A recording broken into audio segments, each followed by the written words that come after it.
అయ్యో రేనా, రేనా,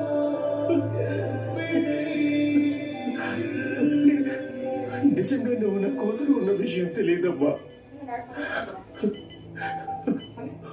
నేనే మీ నాన్నని వచ్చానమ్మా. నువ్వు పుట్టిన వెంటనే చనిపోయావని నాకు చెప్పారమ్మా. నేను కూడా నమ్మేశాను దాన్ని.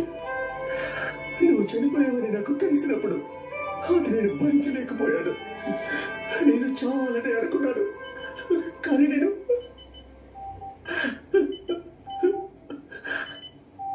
నా వల్ల కాలేదురైనా ఎందుకో తెలియలేదు. ఇప్పుడు తెలుస్తోంది. నా ప్రాణం నీ దగ్గర ఉందమ్మా. నా ప్రాణాన్ని నువ్వు పట్టేసుకున్నావురైనా. 25 సంవత్సరాల తర్వాత నువ్వు నాకు దొరికావు. ఇప్పుడు నువ్వు నన్ను వదిలేసి వెళ్ళొద్దు. నిన్ను నా నుంచి ఎట్టి పరిస్థితుల్లోనూ ఎవరిని తీసుకెళ్ళనివ్వను. నువ్వు మొదటిసారి భూమి మీదకి వచ్చినప్పుడు నీకు ఎవరు లేరని నువ్వు అనుకునే ఉండొచ్చునేనా, కానీ ఈ సర్జరీ తర్వాత ఇద్దరికి పునర్జన్మ. ఈ జన్మలో నీకు అండగా నీతో పాటు నీ నాన్నని నేనున్నానమ్మా. నేనున్నానమ్మా నీకు.